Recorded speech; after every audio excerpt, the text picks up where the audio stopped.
పార్టీలో చేరతారు. ఈ type of ప్రచారాలు పెద్ద ఎత్తున జరిగాయి. ప్రొఫెసర్ గారు, బీఆర్ఎస్ నాయకులు పెద్ద ఎత్తున ఈ టైప్ ఆఫ్ విమర్శలు చేశారు రేవంత్ మోదీల బంధం మీద.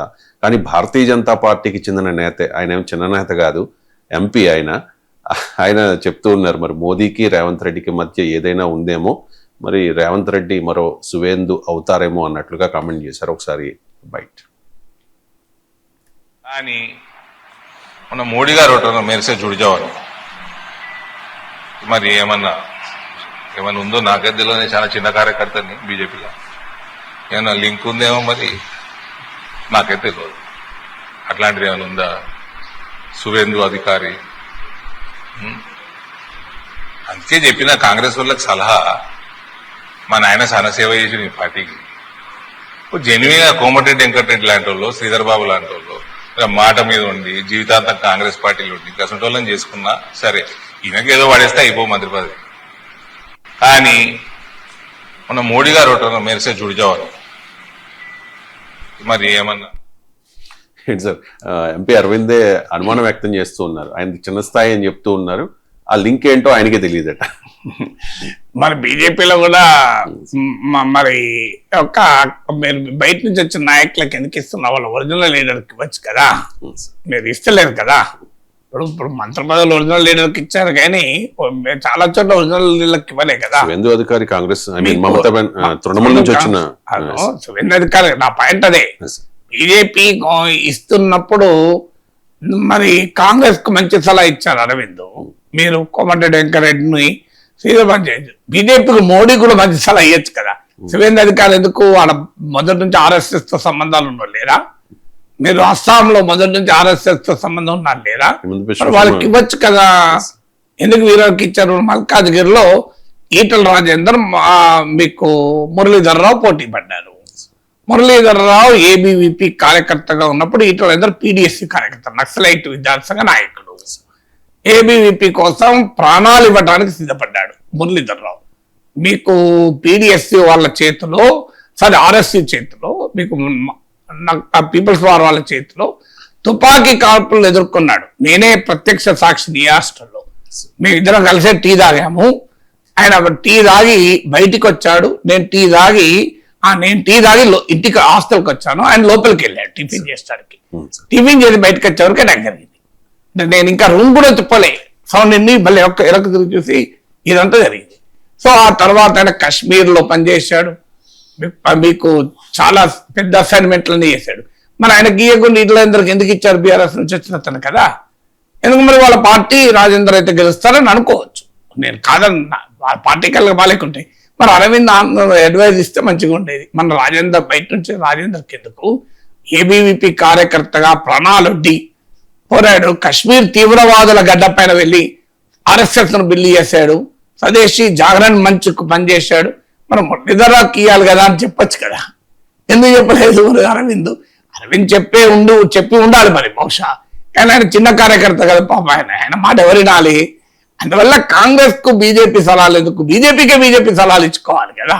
సో అందువల్ల అంటే ఎందుకు ఇది కాంగ్రెస్ లో ముసలం పుట్టించాలన్నది లక్ష్యం. అది నరేంద్ర మోడీ నుంచి ధర్మపురి అరవింద్ వరకు ఎత్తుగడ. సో అందువల్ల ఆ ఎత్తుగడలో భాగంగా రేవంత్ కు సీనియర్లకు మధ్య అగాధాన్ని సృష్టించడానికి బీఆర్ఎస్ వాళ్ళు బీజేపీ వాళ్ళు ఒక ఎత్తుగడగా చేస్తున్న పని. ఇక మీకు సువేంద్ర అధికారి సీఎం చేస్తే ఆయన తృణమూల్ కాంగ్రెస్ లో ఉండేవాడు కదా, బయటకు ఎందుకు వచ్చేవాడు? ఆయన సీఎం చేయకపోతే కదా బయటకు వచ్చాడు.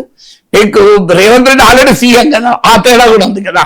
పోనీ రేవంత్ రెడ్డిని సీఎం చేయలే, మంత్రి పదవి ఇచ్చారు, పట్టి విక్రమార్క సీఎం చేశారు. ఈ రేవంత్ రెడ్డి ఒక 30-40 మంది ఎమ్మెల్యేలు తీసుకుపోయి సువేంద్ర అధికారి అవుతారేమో అంటే దేర్ ఇస్ సమ్ లాజిక్.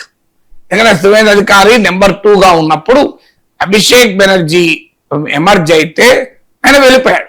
మీకు అది రీజన్ కదా అది. సో మరి అక్కడేమో ఆయన సీఎం చెయ్యకపోతే, సీఎం పక్క పెట్టు, నెంబర్ 2 హోదా కూడా పోతే అభిషేక్ బెనర్జీ వల్ల ఆయన తృణమూల్ తెలిపాడు. ఇక రేవంత్ రెడ్డి ఆయన నెంబర్ 1 పొజిషన్లో ఆయన ఎందుకు వెళ్తారు కాంగ్రెస్ నుంచి? లాజిక్, ఆయన ముఖ్యమంత్రి కదా. అంటే కాంగ్రెస్ పార్టీ ఆయనను ముఖ్యమంత్రి పదవి నుంచి తొలగిస్తే ఏమైతుంది? సో దానికి ఎందుకు కాంగ్రెస్ పార్టీ ఇప్పటికిప్పుడు ఎందుకు తొలగిస్తుంది?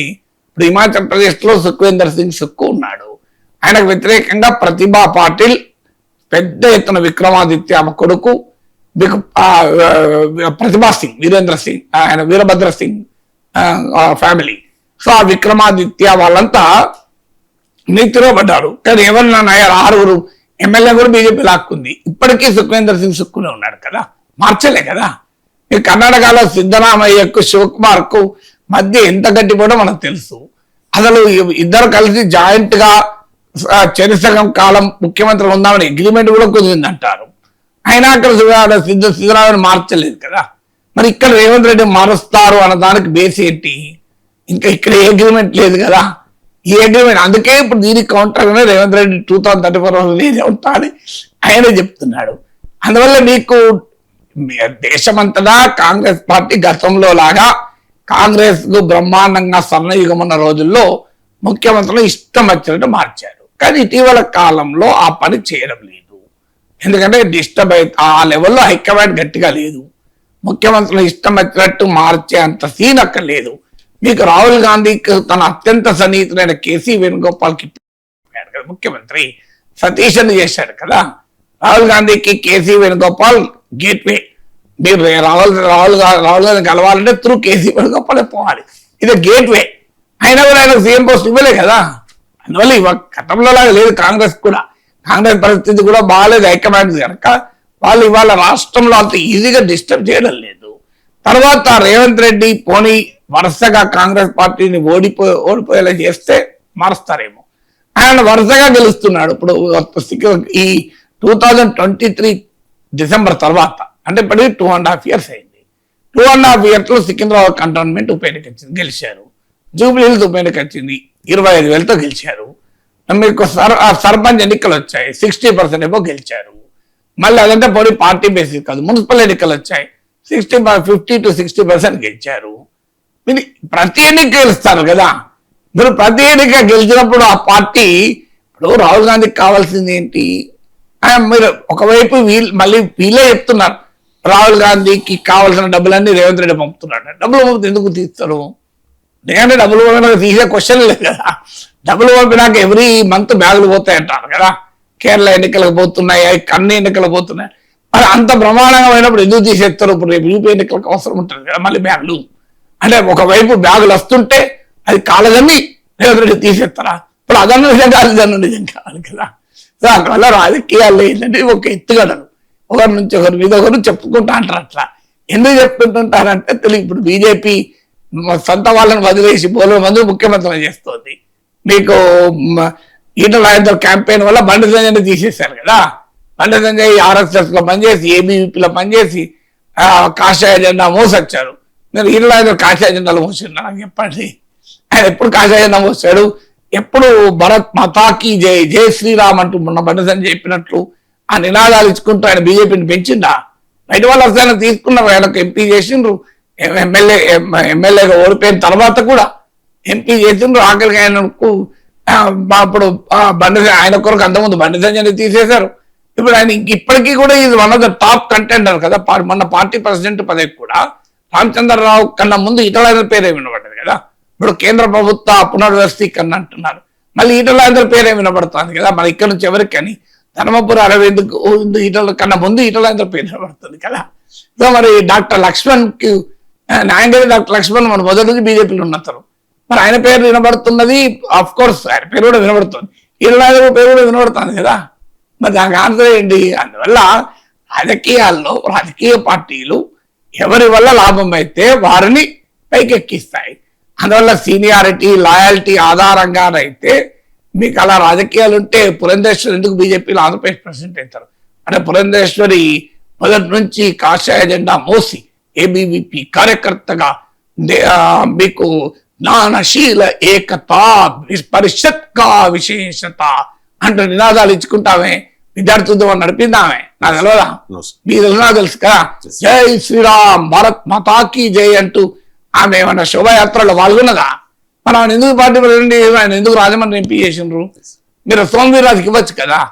సోమవీర్రాజు అసలు బీజేపీ అంటే ఏంటో తెలియనప్పుడు కూడా కష్టపడి అవమానాలు ఎదుర్కొని, ఇబ్బందులు ఎదుర్కొని, ఆయన ఆయన పార్టీని డెవలప్ చేశారు కదా, ఆయనకి ఇవ్వకుండా అదే రాజమండ్రి సీట్ ఆయన కూడా ఎక్స్పెక్ట్ చేసింది కదా, ఆయనకి ఇవ్వకుండా మీరు పురంధేశ్వరికి ఇవ్వలేదా బీజేపీ?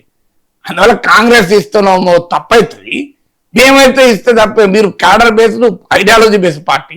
కాంగ్రెస్ ఏమున్నది, కాంగ్రెస్ ఇదే అది బస్ స్టాండ్, ఎవరైనా పోవచ్చు ఎవరైనా రావచ్చు, ప్లాట్ఫామ్ టికెట్ కూడా ఉండదు. బీజేపీ అట్లా కాదు కదా, BJP the strict confidential party.